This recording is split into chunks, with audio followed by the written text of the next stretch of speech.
दोस्तों, स्त्री और पुरुष का एक दूसरे के प्रति आकर्षण सृष्टि का अटल सत्य है। यह एक ऐसा विषय है जिस पर लोग खुलकर बातचीत नहीं करते, जिसके कारण कई तरह के भ्रम बन जाते हैं। इस सृष्टि का विस्तार स्त्री और पुरुष के मिलन पर ही निर्भर करता है, लेकिन हिंदू धर्म शास्त्रों के अनुसार इस मिलन का भी एक उचित समय निर्धारित किया गया है। यदि स्त्री और पुरुष समय का ध्यान रखते हुए शास्त्रानुसार इस समय क्रिया में लीन होते हैं तो उनको सौभाग्य एवं स्वास्थ्य लाभ मिलता है और पैदा होने वाली संतान नौजवान, संस्कारी तथा अनुशासित होती है। दोस्तों, आज की वीडियो में आप जान लेंगे कि कौन सा समय प्रतिक्रिया के लिए सर्वोत्तम है और किस समय इसे नहीं करना चाहिए, अन्यथा उसका उल्टा प्रभाव पड़ता है। इसके साथ ही साथ हम आपको धर्मशास्त्रों में लिखित उन कारणों को भी बताएंगे जिससे स्त्री और पुरुष के संबंध मजबूत होते हैं और कमजोर भी। हमारे धर्म ग्रंथों में छिपे इन्हीं रहस्यमय नियमों को जानने के लिए इस वीडियो को अंत तक जरूर देखें। नमस्कार दोस्तों, स्वागत है आपका हमारे चैनल में। आपसे अनुरोध है कि चैनल को सब्सक्राइब कर ले और कमेंट बॉक्स में जय श्री राम लिखकर परमात्मा को अपना आभार व्यक्त करे। दोस्तों, ब्रह्मा जी ने जब सृष्टि निर्माण का कार्य शुरू किया तो अपने योग बल से विभिन्न जीवों को उत्पन्न किया। जब ब्रह्मा जी ने देखा कि इस विधि से अगर सृष्टि का विकास हुआ तो सृष्टि का विस्तार होने में बहुत समय लग जाएगा, इस समस्या के हल के रूप में ब्रह्मदेव ने स्त्री को उत्पन्न किया और मैथुनी व्यवस्था से सृष्टि का विकास किया। दोस्तों, शास्त्रों के अनुसार मैथुनी व्यवस्था के तहत स्त्री और पुरुष का मिलन तभी होना चाहिए जब संतान की इच्छा हो। हिंदू पुराणों में स्त्री और पुरुष का संबंध आनंद का विषय नहीं है। अगर आप अपने आसपास की प्रकृति को देखें तो पाएंगे कि प्रकृति में इस नियम का पालन सभी जीव जंतुओं और पेड़ पौधे करते हैं। शास्त्रों में कई ऐसे उदाहरण मौजूद हैं जिससे यह जात होता है कि प्राचीन समय में संतान की कामना होने पर ही स्त्री और पुरुष संस्करण करते थे। अन्य समय में मित्रवत रहते हुए पति पत्नी सामाजिक क्रिया का निर्वहन करते थे। शास्त्रों में स्त्री पुरुष मिलान के लिए विशेष घड़ी निर्धारित है। विष्णु पुराण में कुछ दिन और कुछ प्रहर बताए गए हैं जो रतिक्रिया के लिए उचित नहीं है। संतान का निर्धारण भी प्रतिक्रिया के समय पर ही निर्भर करता है। ऐसे में हर पति पत्नी के लिए यह जानना आवश्यक हो जाता है कि यौन संबंध बनाने का सही समय क्या होना चाहिए। हिंदू धर्म शास्त्रों के अनुसार किसी भी समय संबंध बनाना बिल्कुल गलत है। ब्रह्मवैवर्त पुराण के श्री कृष्ण वाणी में स्पष्ट लिखा हुआ है कि सूर्योदय और सूर्यास्त के समय महिला पुरुष को संबंध कभी भी नहीं बनाने चाहिए।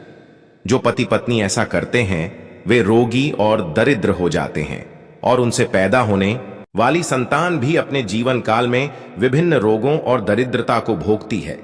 महाभारत के अनुशासन पर्व के अनुसार अमावस्या पर संबंध बनाने से पशु इत्यादि में जन्म मिलता है।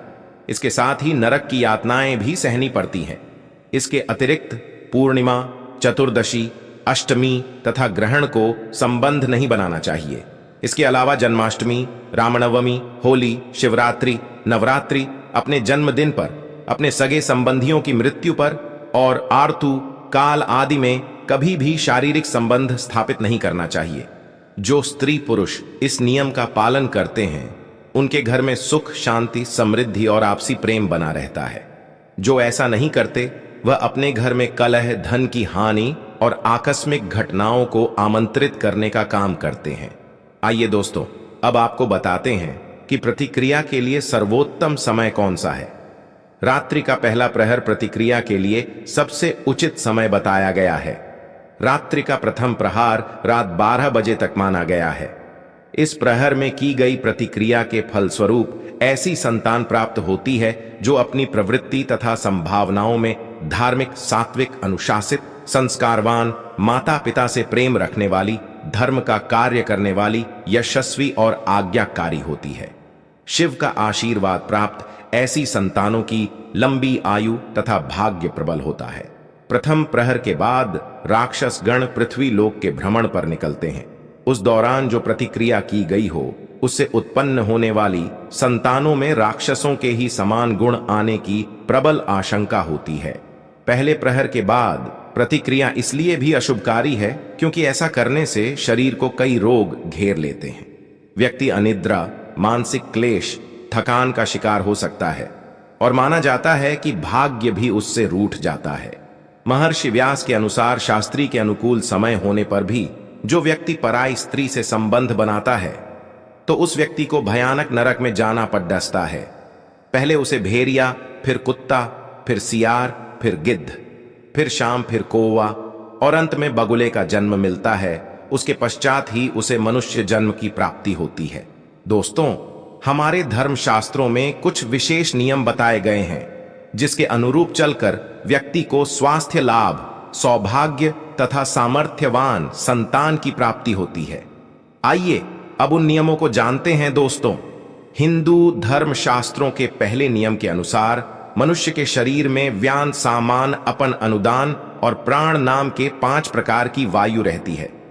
इन पांचों में से एक अपान वायु ही मलमूत्र, शुक्र, गर्ग और आर्तव को बाहर निकालने का कार्य करती है।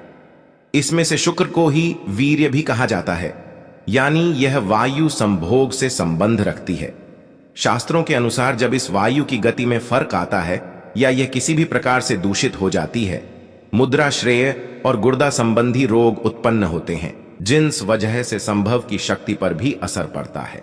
अपन वायु ही स्त्रियों में माहवारी, प्रजनन और यहां तक की प्रतिक्रिया को भी नियंत्रित करने का कार्य करती है।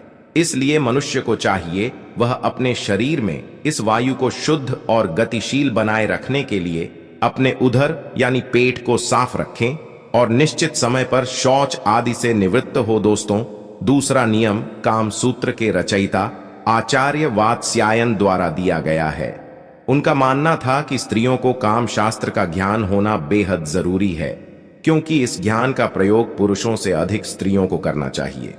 वे आगे लिखते हैं कि यदि स्त्री और पुरुष दोनों में ही इसका भरपूर ज्ञान हो तो चरम सुख की प्राप्ति होती है।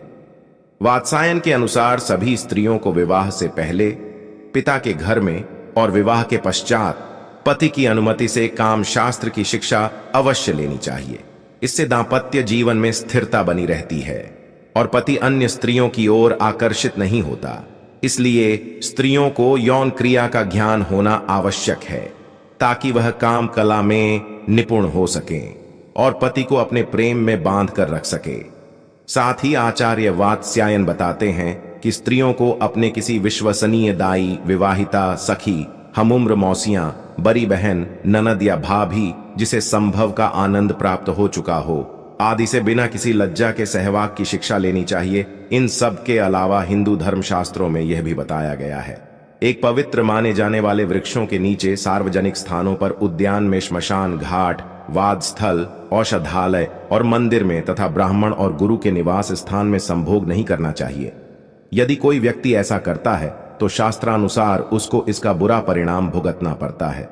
हमारे धर्म ग्रंथों में स्त्री पुरुष के प्रतिक्रिया के लिए रात्रि के पहले प्रहर को उचित माना गया है, लेकिन कई कर्मों को रात्रि के समय करने से मना भी किया है। ज्योतिष शास्त्र के अनुसार देर रात तक जागने से कई ग्रहों के अशुभ प्रभाव का सामना करना पड़ता है। उदाहरण था, रात को देर तक जगने से चंद्रमा कमजोर हो जाता है। इसके कमजोर होने से स्मरण शक्ति कमजोर होती है। चंद्रमा मन का कारक ग्रह है, इसके कमजोर होने से मन अशांत और चिड़चिड़ा हो जाता है। इससे आपके नौकरी, व्यवसाय के साथ ही साथ आपसी संबंध के ऊपर भी प्रतिकूल प्रभाव पड़ता है। यही नहीं बल्कि सोने से पहले रुपए पैसों का हिसाब किताब भी नहीं करना चाहिए। इससे बुध ग्रह प्रतिकूल हो जाता है। यह व्यापारियों को आर्थिक मामलों में प्रतिकूल प्रभाव देता है। शादीशुदा लोगों के वैवाहिक जीवन पर भी इसका नकारात्मक प्रभाव होता है। वाणी में प्रेम और मधुरता कम हो जाती है। 5 अनुग्रह और बातों में क्रोध दिखने लगता है और इसका प्रभाव आपके आपसी संबंध पर भी पड़ता है। दोस्तों, उम्मीद करता हूं कि आपको समझ आया होगा कि कौन सा प्रहर प्रतिक्रिया के लिए सबसे उत्तम है। अगर ये बातें आपको समझ आई हो तो वीडियो को लाइक करें और अपने बंधु बांधवों को शेयर करें और ऐसे ही वीडियो उसको देखने के लिए हमारे चैनल सब्सक्राइब करें। धन्यवाद।